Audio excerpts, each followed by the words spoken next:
Hey guys, welcome to my technical pitching channel, aka Neptune Pitching. I call it Neptune because I have a three-step process that I try to apply to everything that we talk about. I applied it to everything I did in the game. I applied it when I talked to hitters about what they were trying to do, and I feel like it's a good foundation for understanding how the game's gonna work as you move forward in it.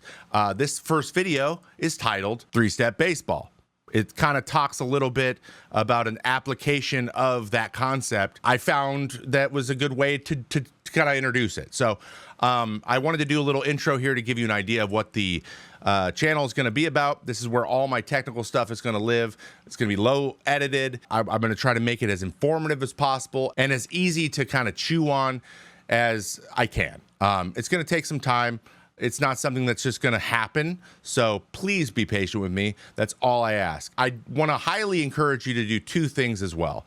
One, you can subscribe to this channel and get all this technical stuff, even if you're just interested in it. But if you're a prospective pitcher or someone who's trying to learn a different way of thinking about the game and come up with your own conclusions on how you can become the best version of yourself, that is my goal. And this is the place it's going to be done most effectively. Secondly, please make sure you're using this comment section. If you have a clarifying question, if you have a big topic you want covered, whatever it is, please comment what you're thinking, what you're feeling, and what you want to know, because I want to use this visual medium to explain these things as quickly as humanly possible. So I hope you enjoy it. Also, please join the Discord channel. That is discord.gg/Trevor May. The link is also in the description. And keep your eye out for the Neptune Discord, where we're going to actually have conversations. We're going to get more into the weeds, but that's not quite ready to go yet, so the invite link isn't out there. But I will be launching that with a bunch of extra resources, bunch of things that you can regularly check in on, and then you can also be in there with a lot of other people that are also interested in the other side of baseball, the technical side. So all of those things are coming. Make sure you use the comments, and without further ado, let's get into three-step baseball, and hopefully it makes sense. Three-step baseball, okay? I apologize for this acronym. I couldn't think of anything better, but basically everything you do on a baseball field is a three-step process. Everything. I thought of it this way when I was pitching in 2012. Analyze, focus, and execute. Everything falls into these three categories. You're analyzing the situation and picking what you're going to, choosing what you're going to do. You're focusing on what you're going to do, and then you're physically doing what you're going to do over and over again. That is the three-step process of playing the game. Hitters do it. They have their scouting report. They focus on what they're going to do in their approach, and then they try to do it. Hitters, they have their scouting report. They make their decision. They focus, and then they try to do it. Teams figure out what their philosophy is going to be. They focus on, everyone needs to focus on what their job is at any given moment. And then they go out and they try to execute it. Like, everything is that over and over and over again. So we talked last week about how the Mariners, they strike out a lot, but it's not a talent issue, right? Teoscar Hernandez is not a bad hitter, but he struck out a lot with the Mariners. There's something to do with the park. There's something to do with the stuff. There's something there too. That doesn't help. It's not an easy place to hit. But there's something about their approach to how they win games. And I gave the example of Julio Rodriguez is the guy on that team that is the guy you don't want to beat you. And so he has a certain amount of gravitas where guys like, I don't want to miss here to this guy because he can take me deep. There's a little bit of more nervousness when you face him.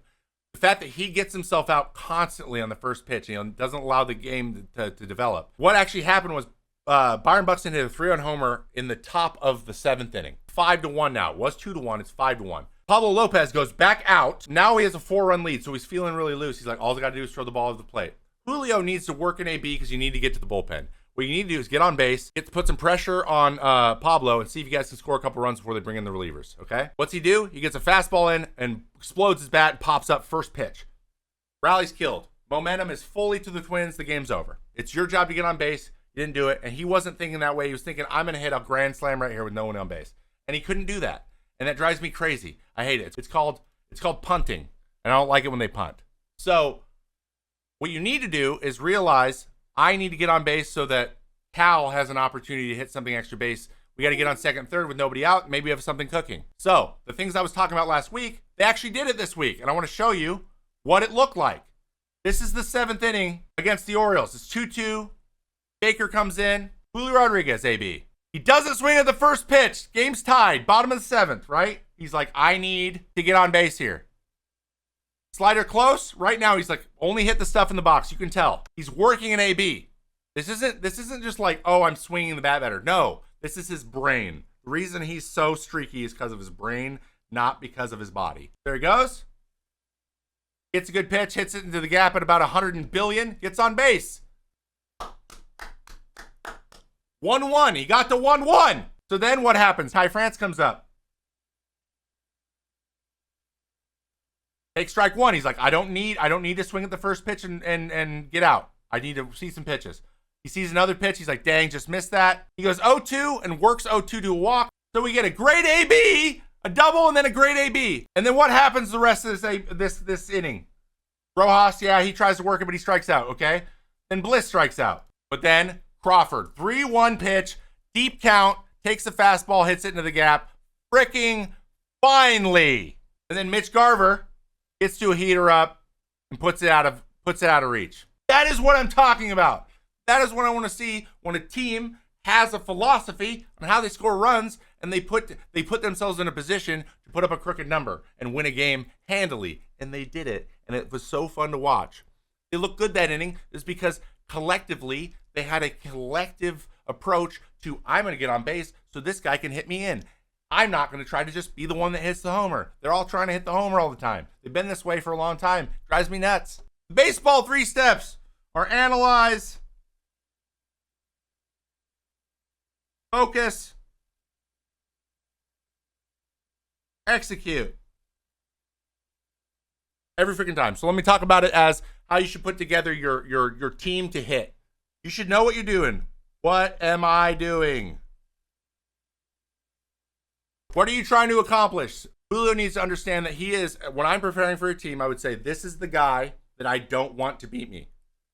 So that's Aaron Judge, that's Juan Soto, that's Bryce Harper, so on and so forth. This guy, we don't want this guy to have the big hit that beats us, the Mike Trouts.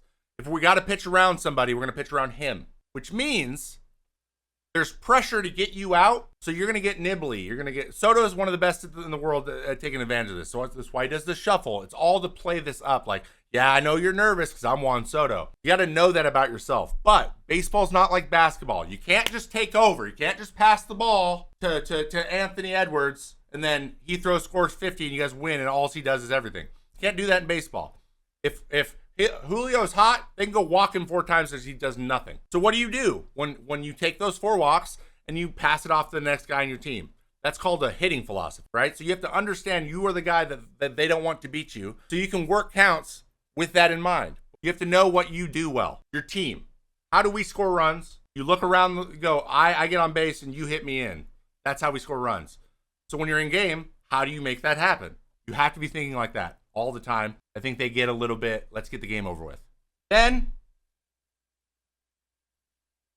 lock in. You got to lock in and do it. Focus, be in the moment, be like, okay, here's what I'm doing. Here's what I'm looking for. I know what I'm looking for. I've decided what I'm looking for. So now I'm committed to looking for that. That's the focus part. That's the middle part. That's the pitch coming.